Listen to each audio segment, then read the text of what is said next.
IndieEye, September. Please hit record. I am. It did. Okay, ready?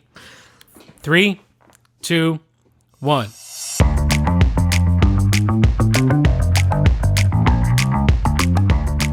You are now listening to the IndieEye Film Awards podcast. Welcome to the IndieEye Film Awards podcast. I'm Matt. And I'm Dre. And we are here to discuss September's submissions and winners, and some honorable mentions and some other things. But is it crazy that it's already September? Like the end, like September is done. Yeah, well, it feels like there's still a year to go of September this month. The end of the month creeps up on us, doesn't I it? swear. And listen, I'm going to be honest with everybody listening right now. Oh, no. We promise Matt's going to get on it. I'm a woman. No. We promise a podcast every month. We don't promise a good podcast every month. So bear with both of us because we're exhausted and we may not get this right. So, and the level of enthusiasm might not be where it normally is. I might take a nap in the middle of the podcast. Yeah. Well, and there's a manhunt going on in our neighborhood. In our neighborhood. Somebody stole something from Target, and now they're Apparently. chasing someone through Based the on woods. the police scanner. Yeah, yes, and the helicopter that's but saying things that we cannot understand. the helicopter is circling the area, and hopefully they're done with that. If you can hear it on the podcast, Well, congratulate yeah. yourself on great hearing, but also there's nothing I can do about it because we have to record like right now. So happy fall. And, I've got to say right off the top here, we're trying to push this message out to other indie filmmakers that IndieEye is here. Yeah. We're trying to build a community. And one thing it never occurs to me to really ask for is likes and subscribes. Hit that notification bell so you'll know every time we upload a new video. No, but no good way to really say that hasn't already been said. Yeah, if you're listening to IndieEye and you don't absolutely hate us, please give the video a like if you're watching it, if you're listening on YouTube. We offer 0 visual stimulation on YouTube. Correct. It's more like just a podcast on YouTube. But you can play it.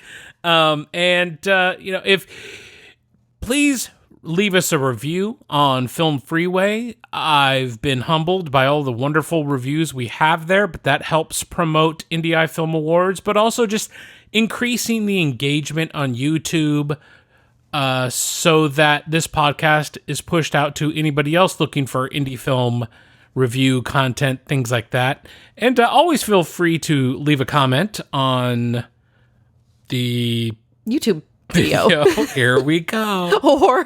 Here we go. On Instagram, because that's where we do the most of our interacting. Well, that's where you do the interacting with fellow, filmmakers, people who've submitted, an alum and all of that. So yeah, engage with us over there because that's where the conversations and sharing happens for sure.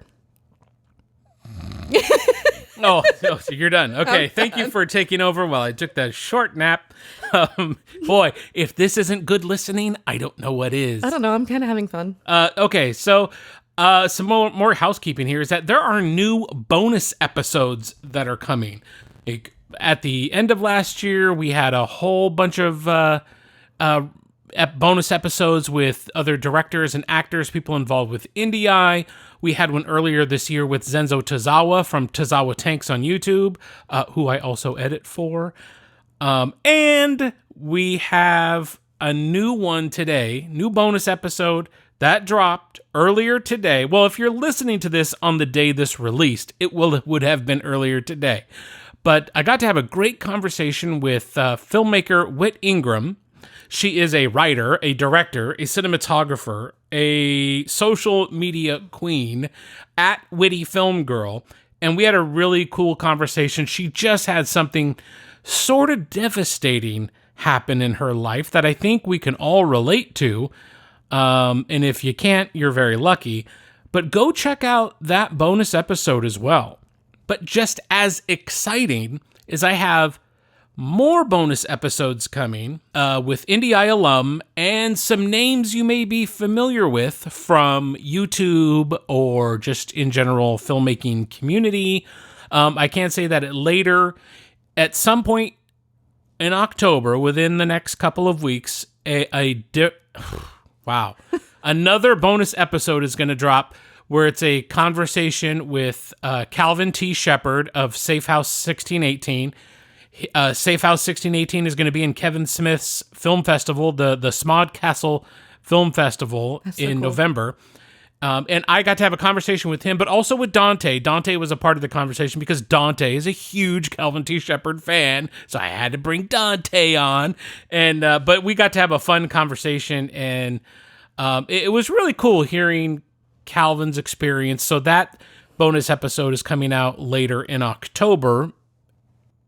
And speaking of my homeboy Dante, who does our written reviews for IndieEye Film Awards, well, he just thought that taking a vacation was more important than publishing reviews.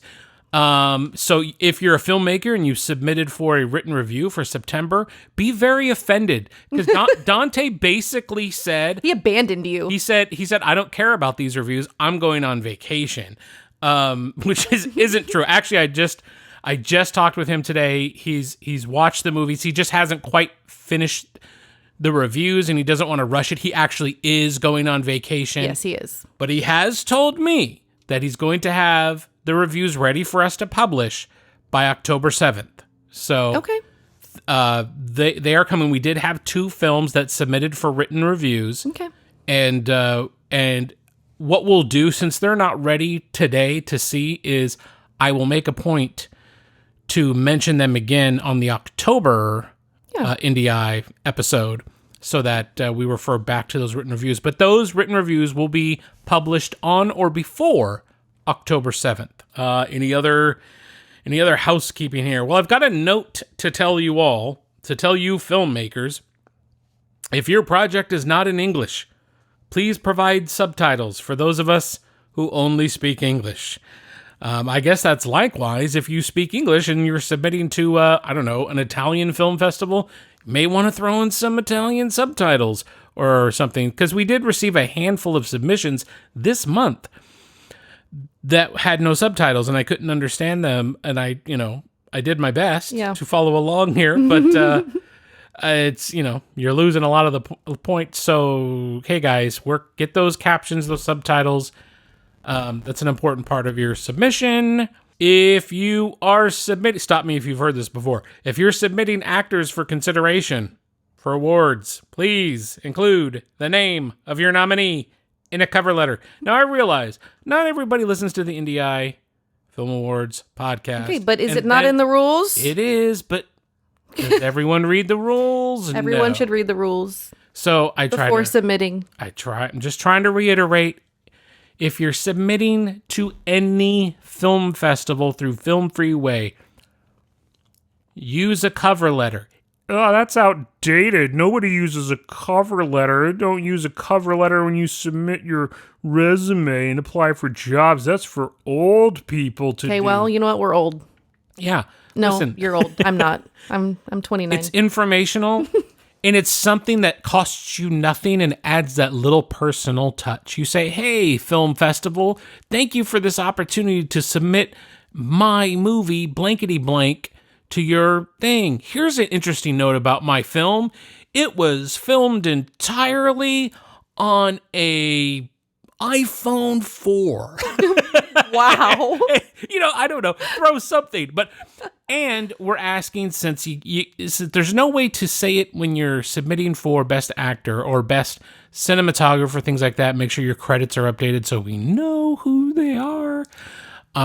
Just say, hey, I submitted for Best Actor and I'm nominating Jane Doe as Jane Doe in my film. So just little tips. Yeah, make it clear, very clear for us so we don't have to guess or email you or ignore your submission. Help me help you. That's all I'm asking here. So I'm going to start I'm going to start with some honorable mentions.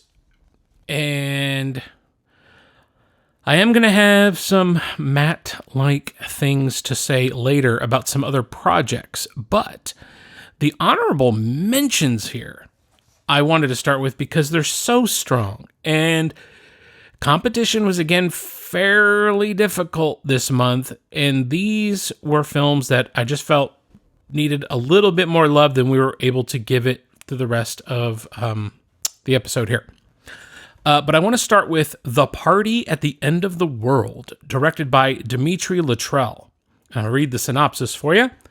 The party at the end of the world faces us with Josh, a young, struggling writer who thinks his time is up when it comes to finding success in his career. Nonetheless, with just hours left before the world ends, Josh decides to hike around town, completing errands for his mom, hoping to find a reason to celebrate his lackluster life. However, after a while, I'm pausing here intentionally, he becomes caught up in a series of subtle interactions that allow him to realize he may have all the time he needs. Now listen, Dimitri, and I'm going to say this to a couple of people. It's a long-ass synopsis, dude. Shorter. Less words. Don't give me all that. We don't need the nonetheless, the however, and all these things. So, shorter synopsis. Now, that aside, I really enjoyed watching this. This is Dimitri is 23 years old. He's a director from Atlanta. There are a lot of... I love just the feel of this film. And I think he's got a lot of talent, and I think it's developing very quickly. This did not win its particular category. Oh, but it was so close. Yeah, I mean, I could see this in any other month being right there. But The Party at the End of the World is a really great little film, and Dimitri Luttrell should be extremely proud of not only what he's done here, but the direction he's going. And I think, I don't think this is the last time we'll hear his name. But excellent work. Very interesting cinematography. I love the color. Dimitri cared about the sound. Thank you. And I appreciate the submission. We're gonna link his Instagram over at the winners page under honorable mentions. But give him a follow and let's see what he does next. Great work. Another honorable mention we received from Darren Laughlin is called Outsider. Now, he directed this and he wrote it.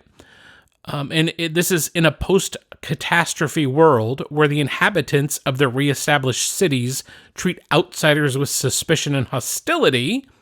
Isaac encounters a stranger who seems to have a way for him to cross the border. Fun premise. I love the post-apocalyptic type things, but what worked really well for me with Outsider is the look, and the sound was spot on. Sound was pretty darn good. There was tension, there was action, and I thought the acting was done really well, which says a lot about Darren, and I thought his screenplay was really great. Did not win for its particular category this month, but should be recognized as a very strong contender. And I love what Darren has done. He should be super proud of what he's working on.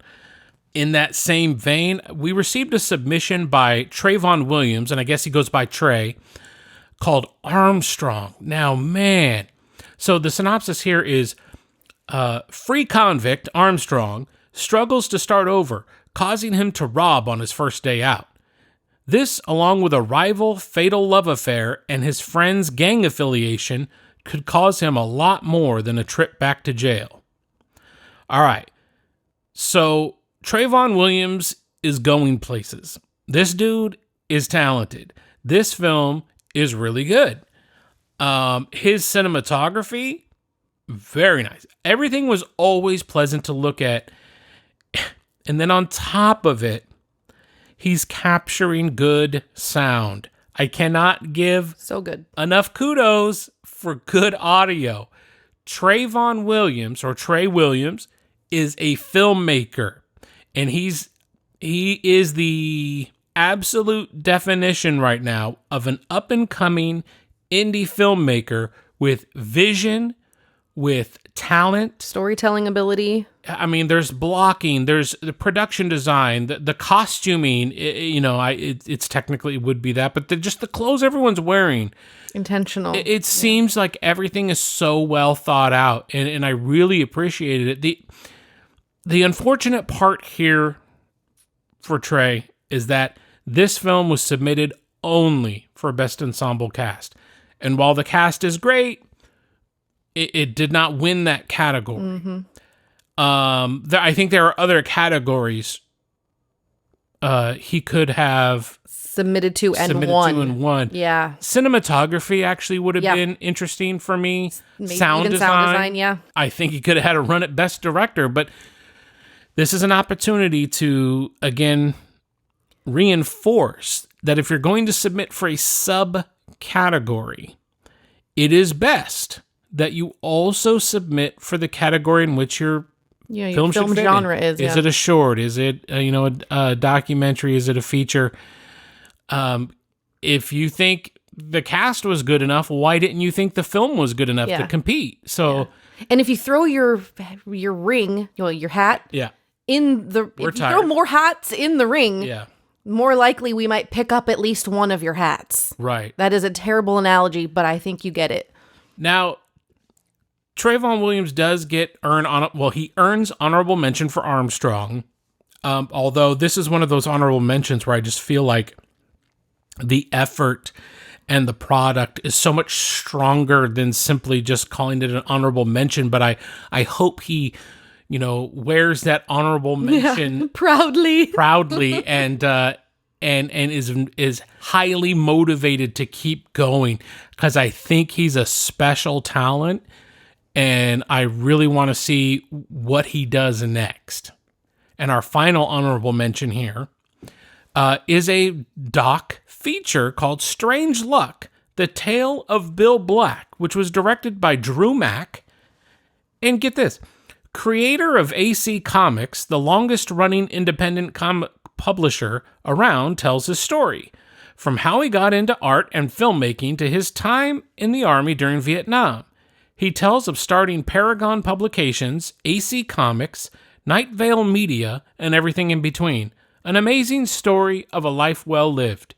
And I absolutely agree. Drew Mack put together a wonderful documentary feature that I absolutely enjoyed. Unfortunately, this was a really strong month of doc features, and we'll get to more on that later. So Drew draws honorable mention here for Strange Luck, The Tale of Bill Black, but I just want to tell Drew that this was super well done, and I appreciate this topic. I love Comics Group, reading comics. I don't really read them anymore, but I used to love the MCU, so there's that. It's nice that, it's not another documentary about something dour. Yeah, that's true. which we get fun. A lot, yeah. But this was just a very fun, interesting watch and a story I did not know about. And Drew Mack did an excellent job of entertaining and informing, which is what you're supposed to do in a documentary. So, honorable mention for Strange Luck, The Tale of Bill Black. Speaking of documentaries, yes, we received a doc short by Dale Fabregar called Cover Me, and I shall read our synopsis here. A small nonprofit with a grand vision, Central Oregon Veterans Ranch, COVR. Get it? Cover Me? Get it? Okay. Oh, I just realized that. Seriously? Yeah. Wow, okay. Thank you for yelling into my ear, though. You're welcome. Is transforming the lives of veterans tormented by the wounds of war and other military-related traumas. The course of founder and CEO Allison Perry's life drastically changed in 2003 when her brother Todd deployed for the invasion of Iraq as an Army helicopter pilot. Her own call to serve led to working as a trauma therapist at the Department of Veterans Affairs for 6 years, which inspired her passion for healing combat trauma and established the initial purpose of the Veterans Ranch. Cover Me, The Path to Purpose, is a gripping documentary that tells the story of how a healing sanctuary is challenging veteran suicide and changing the paradigm of how we care for veterans. Now, I'm going to give my take first, and then I know you have some things to say as well. Yeah. This 40 minutes, you're just under the just under the line there for a feature, but this 40 minutes flew by for me. I thought this was compelling. It's brilliant production quality. There's a connection to each person's story. It is documentary filmmaking at a super high level with excellent craftsmanship while raising awareness about a topic and providing hope. Yeah, there's a solution. Yes. Yeah. Because so much of what we receive is, these are terrible things. Terrible times, terrible tragedies. Right. And then it's like, and? This acknowledges that and says, Yes. here's something that's helping these people. So I just really appreciate having this, like, we've received a lot of PTSD content over the course of IndieEye. And this was something that was kind of fresh to me because it was presenting things and presenting them very beautifully. Oh, it was gorgeous. And then the whole concept of the ranch is awesome. So, I mean, you just watched it. What did you think? Well, I cried. I mean, I wasn't prepared for that. The way that they interviewed and the way that they narrated the story was with people's actual experiences there. Their experiences at war, their experiences after, which is just, it's all heartbreaking and just feels terrible. But then you see that they are doing something so good. And a lot of times we have 2 sons and they're getting older, and we talk about, like, just, you got to be moving forward toward a purpose. Like, you can work, but where are you going with that? And what I love about not just this documentary, but I'm more speaking to the actual ranch, because it's an actual thing. It's not a made up thing. It's an actual place with actual people that's doing actual things. And it's helping people figure out that transition from military life to civilian life, which is a very difficult transition. I think I agree with the documentary director in the way that they approach this. That's a failure in our military. We do a lot of really great things, but they fail getting people back home in a good place. The things that they've seen, nobody should ever see that kind of stuff, and they have to be able to deal with that. And I think this is a wonderful thing that is provided. I wish that there was something like this everywhere for all of the people. But on the documentary side, it was so well done. I watched the whole thing. It did fly by. It went by really fast. Like, it was just great. It was great all around. Well, Dale Fabregar, you did an amazing job, and Cover Me is our best documentary short for September of 2022. Yay! So we received an interesting submission. I thought, when I first saw this, I was like, how can this be true? Because it was a short that was 2 minutes long. Well, technically, it's a web series. But listen, but they did submit for narrative short as well. Oh, did they? Okay. All that matters that it was a short. Yeah. It was 2 minutes long. Yeah, like 2 minutes and 50 seconds. It was so clean. And that was fine, because George Zavelos and Deanna Doyle submitted Ashes to Ashes, which is a short film sitcom romance that its purpose is to be like a proof of concept for a TV pilot. So we considered it a web series based on the fact that it's something that's supposed to be a series. I will say the overview on Film Freeway, the synopsis for the film, is way too wordy. My friends, George, Deanna, fix that. Okay? It's 2 minutes. We don't need that long of a exactly. synopsis. It took me longer to read your synopsis than watch the film. So, I mean, for this, it should be 2 sentences max. Just, set up your premise and let us deal with the rest. It's incredibly wordy. It's like a writer wrote it. Don't write your synopsis like a writer. Just try to tease somebody in. And you don't have to do much, because Ashes to Ashes, which they submitted, is a darling little watch. Yeah. And I will say that, okay, we had fun watching it. We sat there. It was only 2 minutes long, no problem. But when it was over, I was like, oh, I want to know what happens next. And that's what you're going for. You want this is a pitch, and you want the person watching the pitch to go, okay, I want to see more. Yeah. That's what you want them to think and feel. And that's what you did. And I think George and Deanna, who both, they made this, they're in it together. It's them. I thought they were brilliant in it.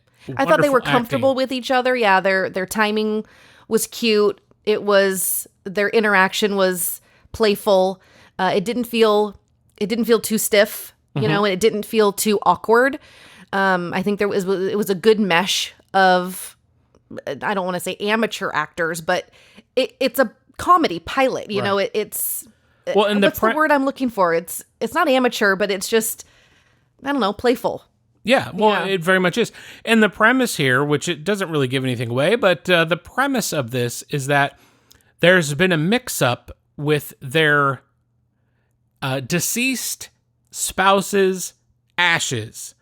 So she got his former wife's ashes, and he got her former husband's, and they're trading ashes back and meeting each other. So it's a meet cute at the door with your deceased spouse's ashes. Now, don't get any ideas from this, Dre. Okay, this is there's no hope for you. Stuck, huh? Here, my ashes aren't going anywhere. But Ashes to Ashes by George Zavalos and Deanna Doyle, you have won our best web series for September of 2022. Yay! Excellent work. Good team. Now, Thomas Tulak had a big idea. So we're going to talk about Who Done It, the movie. Wow. And yes, that's how I'm going to refer to it, because that's the title. It's Who Done It. I can't say it without saying it like that, because I mean that's the intent. So it's true. But it's a who done it, you know, kind of a Clue thing where you got a whole bunch of people around a dinner table, which there is a lot. Yeah. Of. Yeah, there was a lot of people. I'll read the premise. When the esteemed Professor Nigel Ainsworth invites his colleagues over to celebrate his early retirement with a dinner party, what started out as an innocent game turns into real-life foul play. Upon his mysterious death, his guests are left to figure out who done it, the movie. Well, okay, so if I'm going to knock this movie for anything, I just thought it was a little long. Yeah. Some of the sounds is a little rough. And there are a lot of characters to follow. Just a lot to follow. Yes. Yeah, it was like Lord of the Rings, hard to follow. Well, for you. For me, you know. But this was a fun feature film. And really, you know, these types of things just delight me. You know, there was no offense to mental illness, which I have plenty of. But, you know, so often these feature films are a struggling, high anxiety, depressed person wanders around dealing with his trauma from his mother's, you know, abuse. Well, wait a minute. Was that my movie? Shut up. Wait, never mind. But it was just, this is something fun. And we, you know, when we get these, it's just cool. It's okay to make your feature film fun. Yes. People. Make a fun movie. Remember, movies are supposed to be an escape. They're that's how they were meant to be, right? They are meant to be art, darling. They are meant to convey emotion, make many points, and be etherical to the conversation of the deeper meanings of the soul. Okay, you just played like 7 characters. Or you can have a movie like Who Done It with a lot of characters, and it's just fun to watch. So I'm LOLing. Look, in short, because I got to get through this podcast, Thomas Tulak earns Best Narrative Feature for It's Coming. Are you ready? Yes, I'm ready. Who Done It, the movie. Let's have a hand for these guys. Yay. But also because of the super fun cast that Thomas put together, and gosh, the work they must have had to do to film this entire thing, and everybody had to be in the right place. Everyone's costumed. The look is so good. Thomas Tulak also earns Best Ensemble Cast 4. Everyone, are you ready with me? Say it with 3, 2, 1. Who done it? The movie. Okay. All right. Yay! Oh, wow. I need a nap so bad. Now, Walt, I'm glad we got the comedy out, because now I'm going to switch over to Best Documentary Feature, where we received, we received a lot of good options, and we mentioned one of them already. And so, like, my top 2 really went head to head, and eventually this next one won out because I just think weighted on importance. Gary Null's Science for Hire is a heavy documentary, but I think it's so important for the times that we live in right now. And the premise is this. Science for Hire takes us on a journey through the most critical scientific issues that directly affect our health and well-being, shedding light on the hidden secrets of the scientific, pharmaceutical, and military-industrial complexes. It's a lot. It's heavy. It is, but it's really well done. And interesting. Edited well. Production is great. Gary Null helmed a really important and informative documentary, and it kind of hits home with us because as we work for a client who is in the medical field, and over the last 2-3 years, we have seen stuff that we cannot ignore. It's unbelievable. And IndieEye is not the place where I like to get all political or socio contemporary. This is just a word salad, really. I had a motorcycle accident in April of 21, and my brain doesn't work anymore. Plus, I just had a nap. So, but our point here is that what's in this documentary is absolutely true, and was illustrated great. Great job by Gary Null, PhD. Science for Hire is our best documentary feature for September of 2022. Yay! Brief reminder to listeners, we promise a podcast every month. We do not promise a good podcast. Or a professional one. Now, if you want a good podcast, stop listening to this one and go listen to my interview with Whit Ingram at Witty Film Girl, which we released earlier today. Listen to that IndieEye bonus episode for a good podcast. And now, back to our regularly scheduled program. Moving on. There was actually no edit there. Just going. We received a fun comedy short by Clarence Williams IV. And I've got some things to say here, but he sent us I'm the Man. And the synopsis is this. Please hide your children. In an effort to regain his confidence, a young man proposes a threesome with his girlfriend. Now, I want to mention one thing real quick here. Clarence Williams, the creator of this, the director, graduated with honors from the John Wells directing program at Carnegie Mellon University. Like that's big time legit right My there. man Clarence has talent. He knows what he's doing. This is true. He's also got some really good comedic timing. Where I struggle with I'm the Man is that it's probably twice as long as it needs to be, which is a problem. Amen. And just look, not everything is for me, but the premise just isn't for me. However, I thought he did a brilliant job. He's doing things in this short that I thought were really cool and brave and bold, and they weren't the first choices you might make when doing something, and I appreciate that. I can see the talent bursting out of Clarence Williams, and I think he's just going to continue to build himself and get better. And my not being a super fan of this premise or the length of this short has nothing to do with it being good or bad. He made a great short film. Mm-hmm. It really was. I laughed at certain, the places I was supposed to laugh. I did, because the timing was good. The acting was good. It was not cringy. I mean, some of it was, but for the most part, the acting itself, the timing, the interaction with the characters felt like, okay. Like, I get that. Yeah. Like, that sounds natural. But yeah, the premise and the topic was just a little too personal. It's like, okay, I'm not a prude, but yeah, sure. And we can have fun with the premise and everything. That's fine. What I would have suggested to Clarence prior to filming is that he take another couple passes at the screenplay and let's take a scalpel to a lot of this dialogue and just condense it all.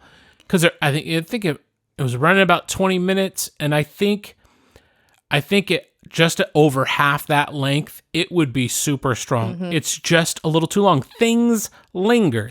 Things are said too many times. Yeah, they're repeated. Yeah. And so, I mean, that's what happens when you make indie films and you're starting and you're building and you're doing things repetitively and you're just getting better each time.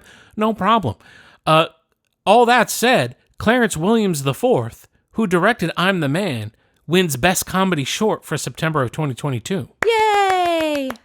And I'm go follow him on Instagram too. That's Williams for the number Productions, and we have that linked over at the winners page at IndieEye.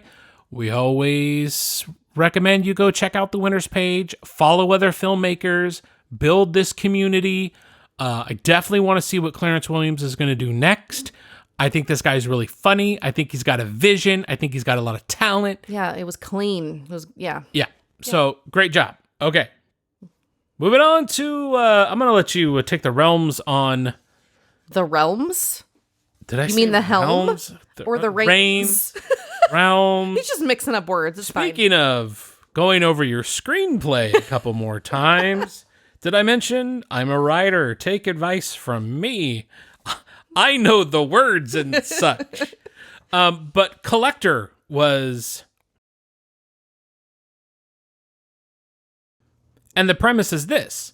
The driver for a ruthless drug runner finds himself at odds with two corrupt cops willing to do anything to get their hands on the product he's transporting.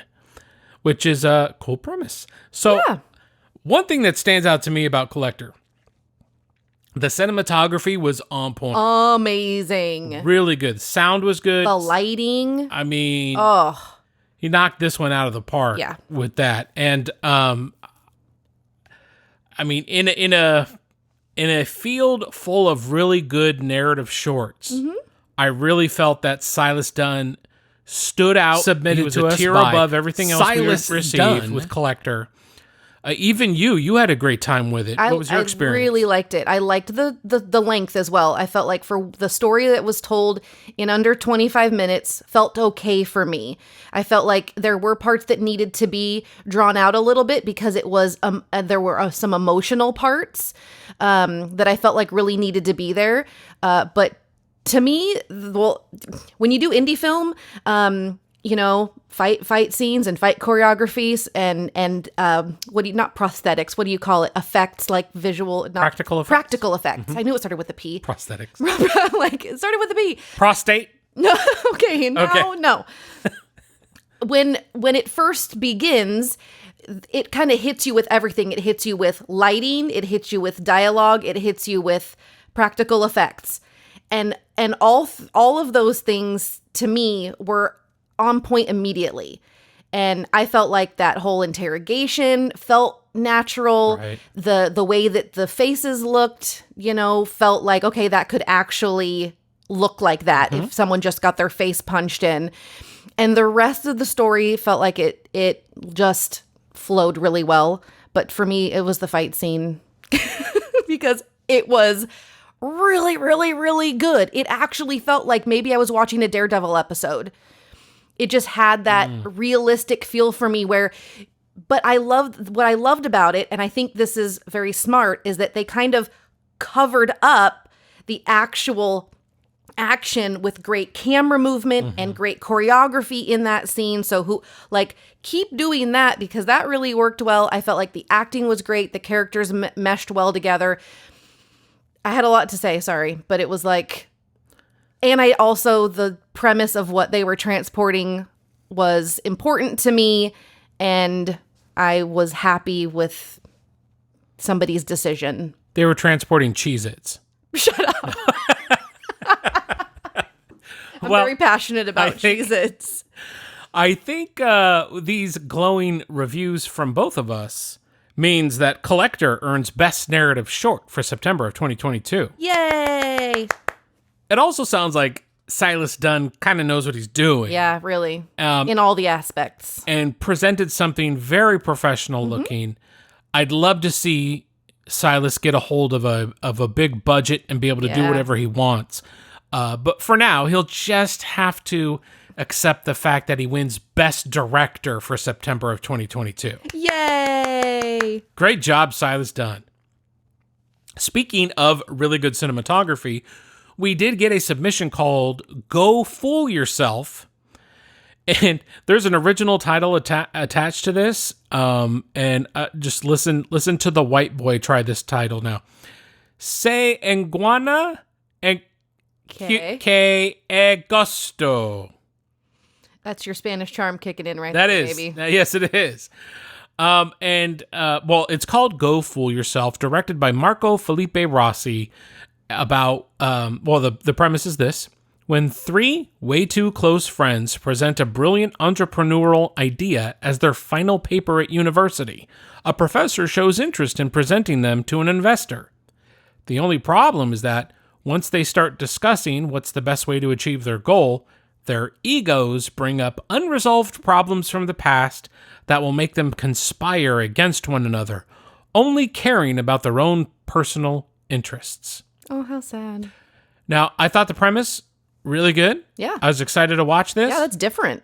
Unfortunately, the sound is not great in this film. Yeah. The sound mix is kind of not great for me. And that was a little rough. Beyond that, I do want to say that Marco Felipe Rossi has some beautiful camera work going on. The lighting is really nice.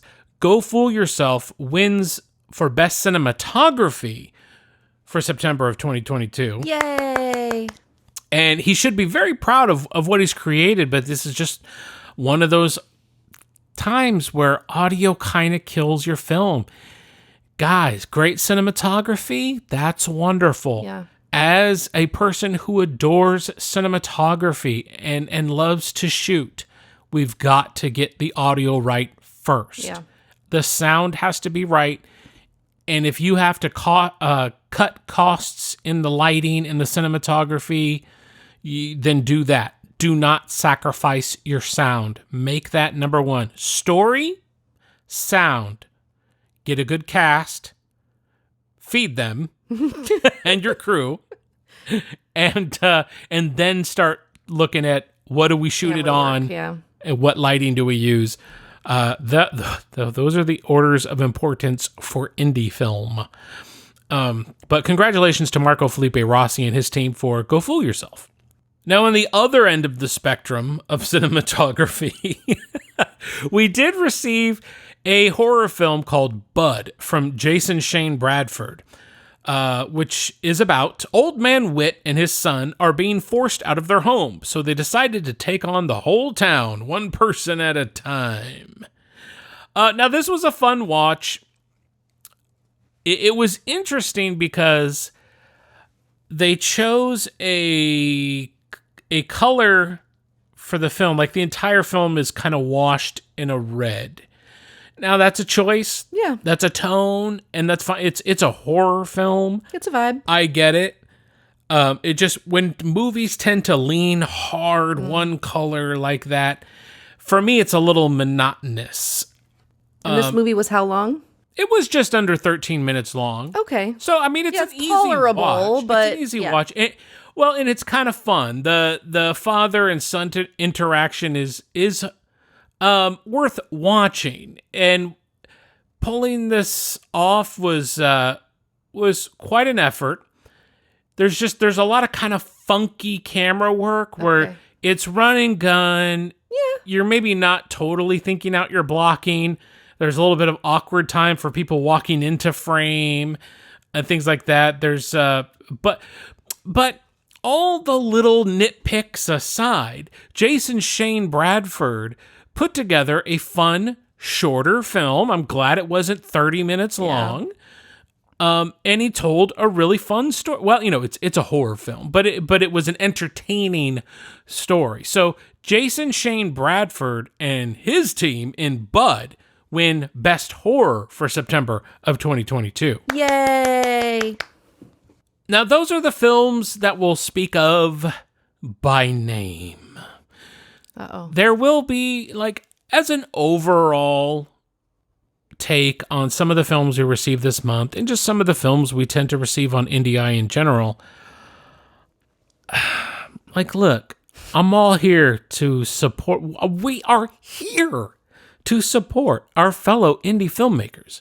I get no joy in being negative or disparaging about things. I just want to see everyone do well. Everyone does well. I think that's great for indie film. But we get submissions at times that I'm just completely perplexed by. That's a great word.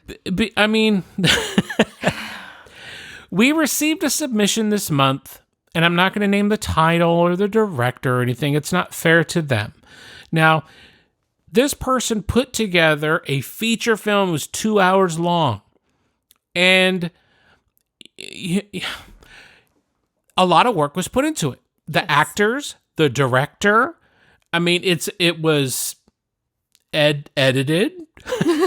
There was shots and dialogue. And this was a movie that was written prior to production, probably.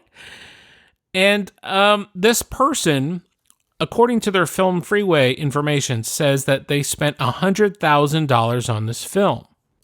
I don't think that's true. If that's true, nobody should ever give you a dime to make a movie, because there's not more than $1,000 on screen.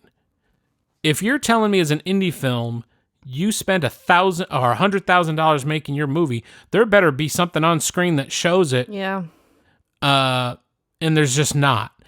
In fact, this person touts that they pretty much did it all themselves. It was a one-man crew. And at the beginning of this film, in his thank yous, is thanking the technology that made this possible.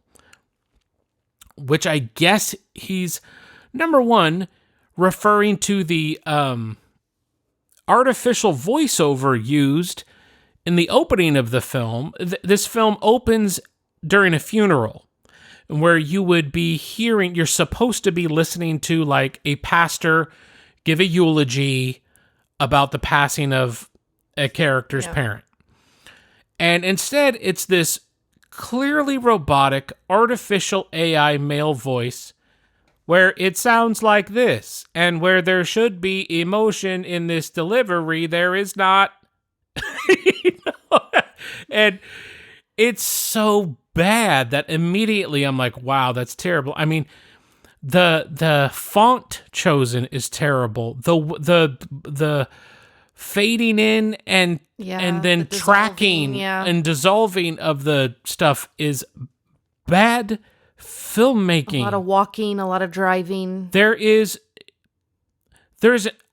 got 8 minutes in and I decided I can't watch this.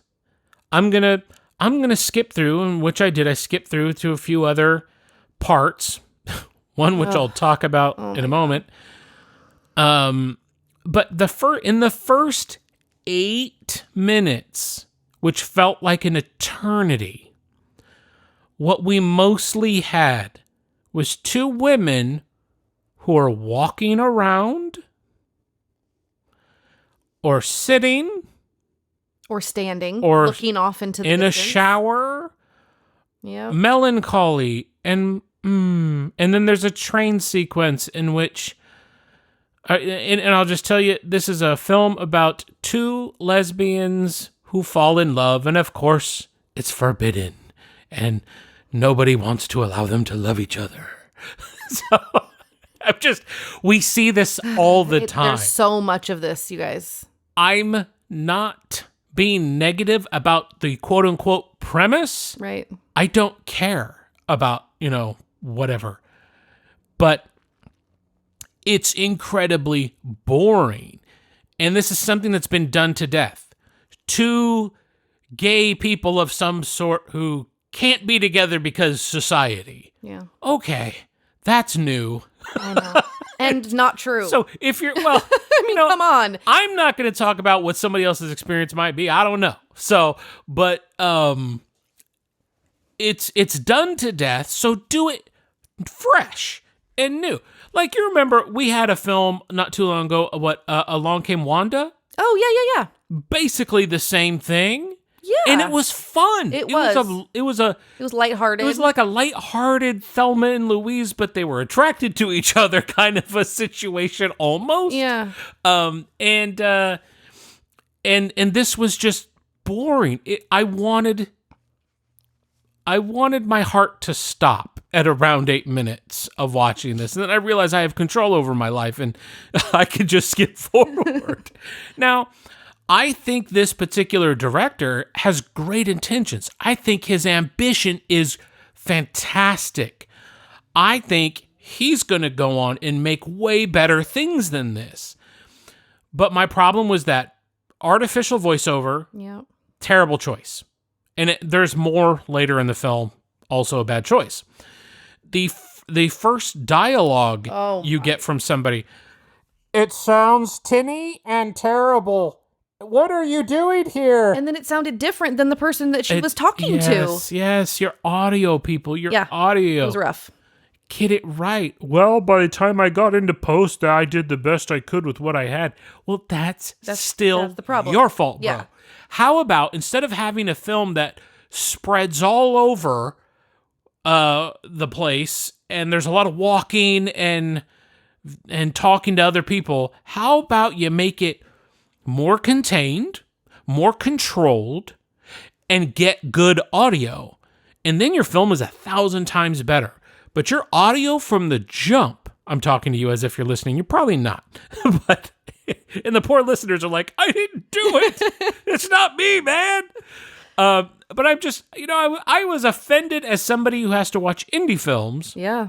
Well, that the audio was that bad. Well, okay, yeah. And then so I scrubbed further on into the film, and I kind of have this thing that I've developed while watching IndieEye over the last year and a half, where people who go out of their way for gratuitous sex in indie films, you're sus to me. You're super sus.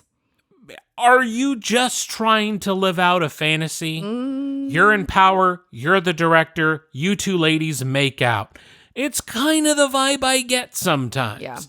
And it kind of weirds me out. I just, as a director, I would never do that.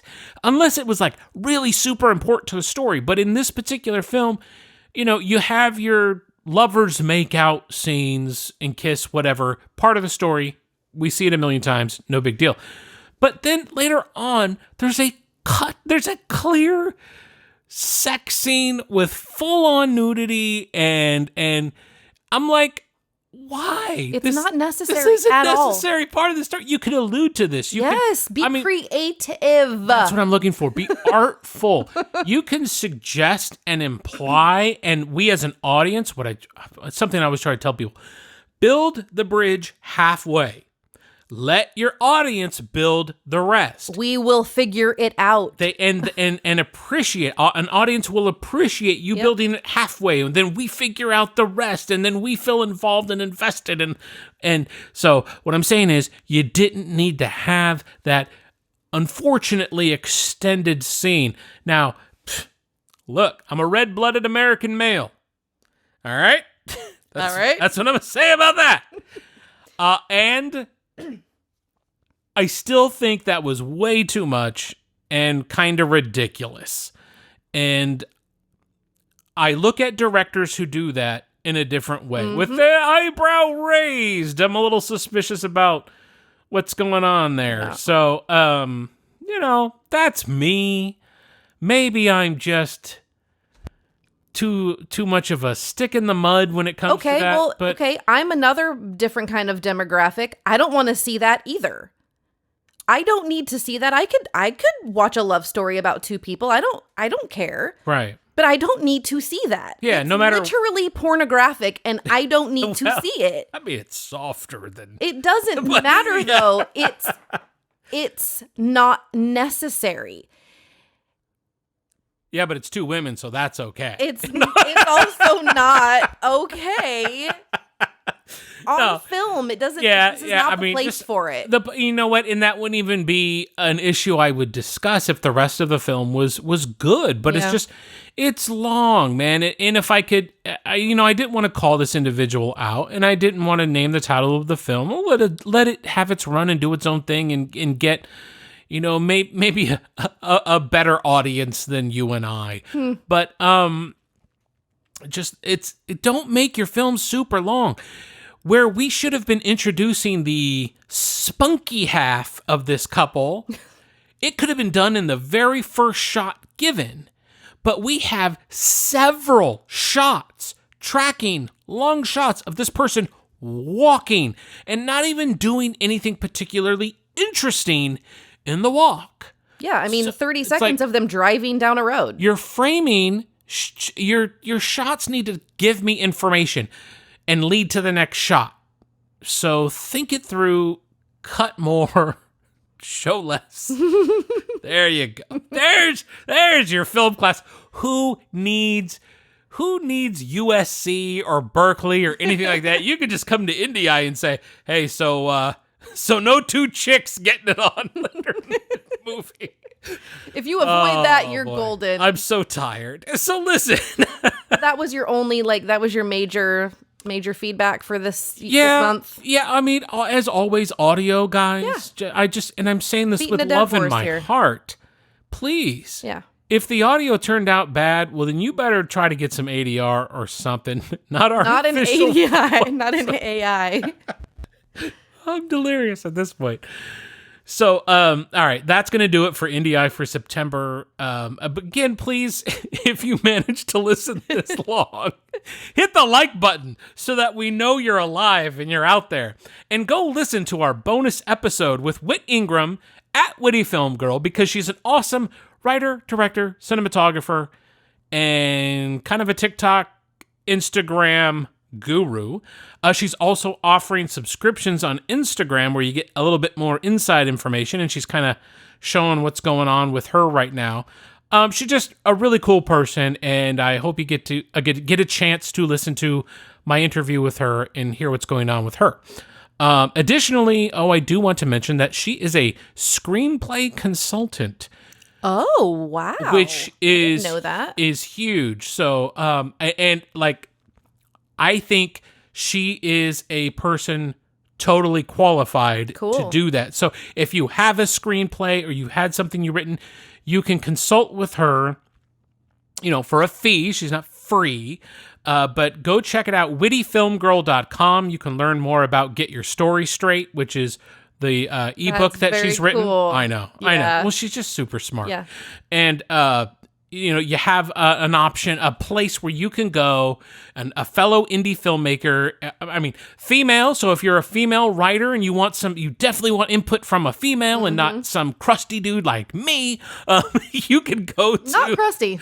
No. I feel like I'm due a shower at this point, but just this month has been a long year. I've been in San Francisco this month. I just feel like I need to shower twice a day just to wash off the San Fran. No offense to those of you in San Francisco, but that place is a shithole. Yeah. And listen, we've lived in California our entire lives, and it was a different place. Oh, it used to be great. It was a wonderfully beautiful place. It used to be great. Well, and mostly for me, I hate the 49ers and the Giants. So that's most of my hatred for San Francisco. And coming in third would be the traffic. But I got to go there and shoot some fun stuff. So it was pretty cool. So the feces on the street doesn't bother you then? I'm still scraping it off my shoes. Okay. Yeah. Just want to make sure. Yeah, and I think there's some in my hair. But for anybody that doesn't know, Matt doesn't have hair. He's bald. Well, I shave my head. But you're basically, if on your driver's license, yes, there is a hair color. Are people still listening to this podcast? So listen, folks. Give it a like and a subscribe. Go check out Witty Film Girl at Witty Film Girl on Instagram and TikTok, plus the bonus episode. Yep. We got more bonus episodes coming. And that's it. That's it. Thanks for listening. We'll be back in October. And Happy fall, y'all. If you'd like your project discussed on the podcast, go to IndieEyeFilmAwards.com and submit to our open monthly competition. Find us on Instagram and YouTube. IndieEye Film Awards. Thanks for listening to this episode of IndieEye.